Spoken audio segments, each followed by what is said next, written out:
Howdy everyone, I am back with a project to make some banana nut bread.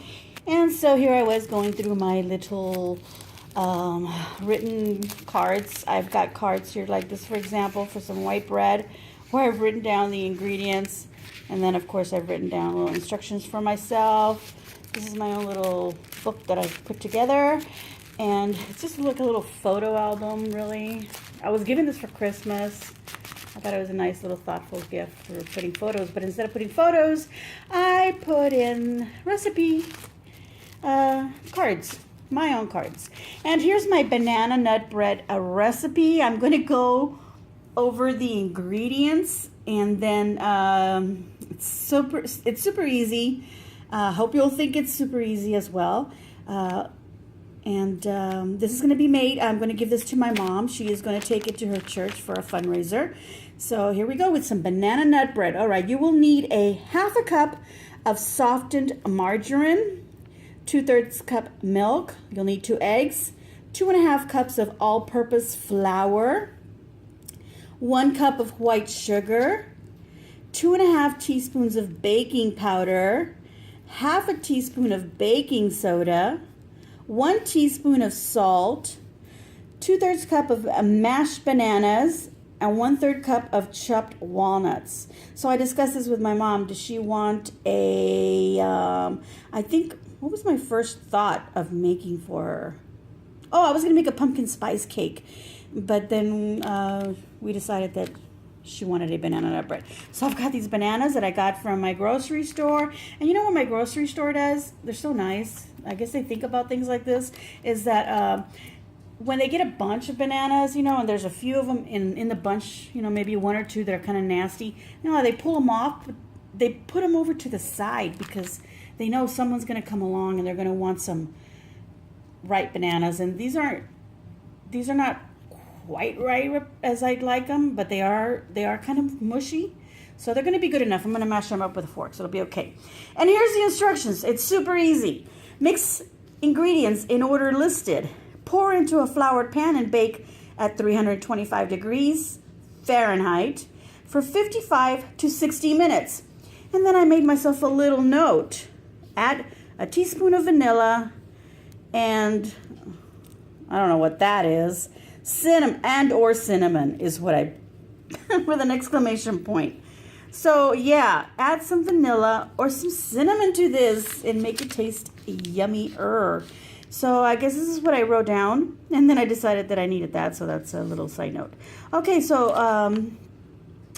that's what I'm gonna do. I'm gonna mix the ingredients in the order that they appear. So first, some soft margarine, then I'm gonna add the eggs and the milk and mix it up. Okay, here we go. I've got the half a cup of softened butter. Half a cup of butter is basically a stick of butter, which is 8 tablespoons, in case you're wondering, which is, I guess, about 4 ounces, because, yeah, the packet that I bought was an 8 ounce, which is a whole cup. So this is half a cup, and that's 8 tablespoons of softened, this is unsalted butter, by the way. And here we go with 2/3 cup of milk. I'm gonna mix it up well, break the eggs, and get that butter a little more, broken up as well. And then I'm going to be adding flour to this. All right, so before adding the flour, I went ahead and added the teaspoon of vanilla. I used vanilla extract, or you can use the vanilla flavoring if you want. But I used vanilla extract, and I went ahead and I also sprinkled some cinnamon. It's about maybe half a teaspoon to a teaspoon of cinnamon in there. I decided to put this in there because I wanted to make sure it was well incorporated. And I think also before adding the flour, I'm also going to add the cup of sugar that it asks for, because I also want that to get like really well mixed into this. So here we go. I'm gonna try to break it up a little bit more. That butter had been sitting here for a couple of hours, softening. But it's really cool in the house. It's not cool outside, but it's somewhat cool in the house. And I guess the butter didn't soften as much as I'd like it to, but that's okay because once I pour the flour and the rest of the other dry ingredients, it'll help to break it up a little more. Okay, so next I've added the 2½ teaspoon of baking powder and ½ teaspoon of baking soda and 1 teaspoon of salt, which was actually kind of shy of a teaspoon. It was like not really a full teaspoon of salt.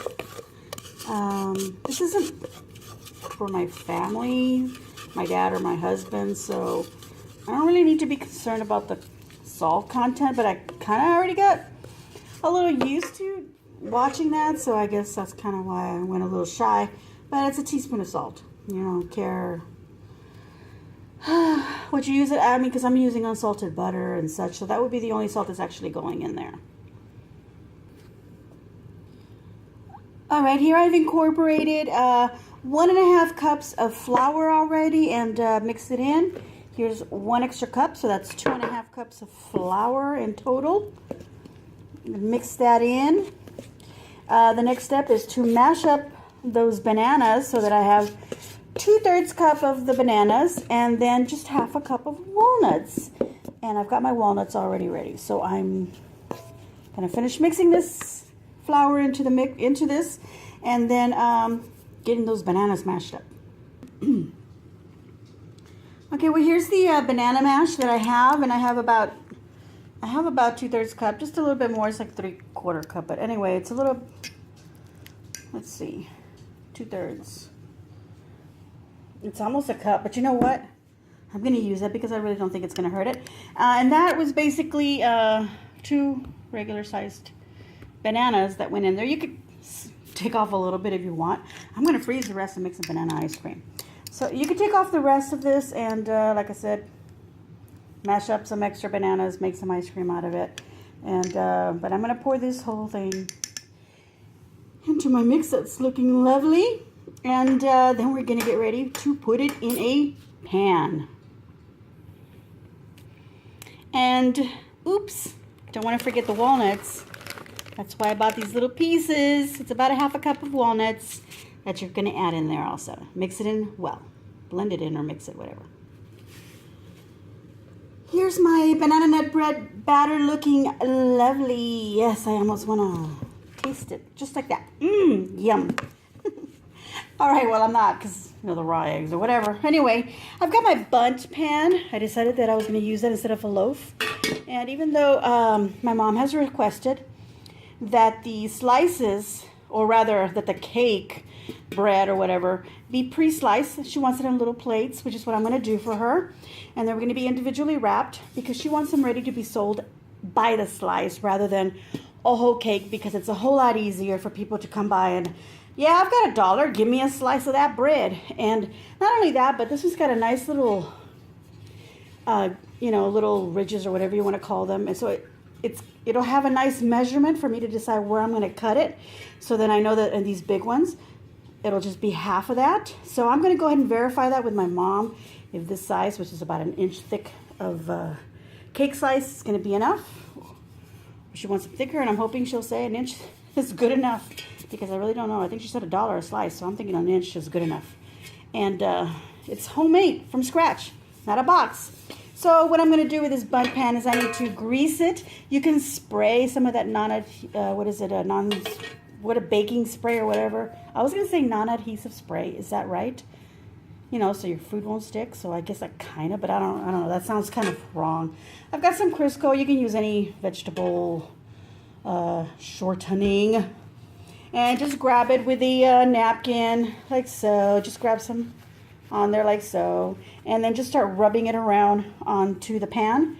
Make sure you coat it into the little ridges when you're using a bundt pan. And then I'm going to take some flour, sprinkle some in there, and shake it around, and just coat it. And then I'll pour the batter in there, and I'll be back. All right, I've got my batter in. I've got my batter in my pan, and I'm not gonna lie, I licked a little bit of this. Well, with my finger. I stuck my finger in there, and then I licked it. Yeah, it was good. All right, so this is how much batter goes into this bundt pan. It fills it up about halfway. I don't know, maybe a little more. You can put this in a loaf pan if you don't have a bundt pan, or you don't want to use a bundt pan. A loaf pan is nice, and then just cut off nice little slices like that. You can put them in little mini bundt pans. They do sell some small ones that are about 4 inches in diameter. They do sell little mini loaf pans also, and you could also pour this into those and then wrap them up and give them away as gifts. It'd be nice. Come Christmas, it's a nice little bread gift to give. It's like, especially like to people who, you know, you don't really give gifts to, but you want to share something with them, and baked goods, cookies, breads, especially if they're homemade, made from scratch. They're always a nice little gift. Maybe you could add a little tag with the recipe on the side. I don't think that's a bad idea, especially those people that you know that want to bake and maybe don't have a lot of recipes to follow. Anyway, I don't know why I'm going on another gift suggestion, but anyway, here I've got it. Again, it's at 325 degrees Fahrenheit for 55 to 60 minutes. And I'm going to put it in my lower oven, and in the middle rack in my lower oven, and I'm going to put the timer for 55 minutes, which is the lowest suggested on my little paper here. And I'll see how that is, if the toothpick comes out clear. If not, I'll leave it another 5 minutes, or depending on what I need. But 325, that's what it says. And my oven is ready. And I'll be back with what is hopefully a successfully baked banana nut bundt bread. And here we go. Here is the bundt cake out of the oven. It looks really pretty. And insert the toothpick into it. Pull it out. And it's clean. A little crumb right there, that's all. But it is done. It is nice and springy. So it now needs to be sliced. So this is my banana nut bread, and I made it into a bundt cake, I guess. So you can make it into loaves, and if you enjoy the recipe, if you enjoy the look of this bundt cake, I'm going to be pulling it out and putting it on a plate for a last picture so that you can see it. Well, I am going to slice it actually, because it is from my mom, but it's not for her, but for her to take to church. So it'll be for hopefully quite a few people to enjoy. I hope you like my recipe. If you have any ideas on what you do to change it in your banana nut bread, if you have a link to your video or a blog with your recipe you'd like to share, please put it in the comments below. Please give me a thumbs up. I'd really appreciate that, and subscribe. And as always, enjoy.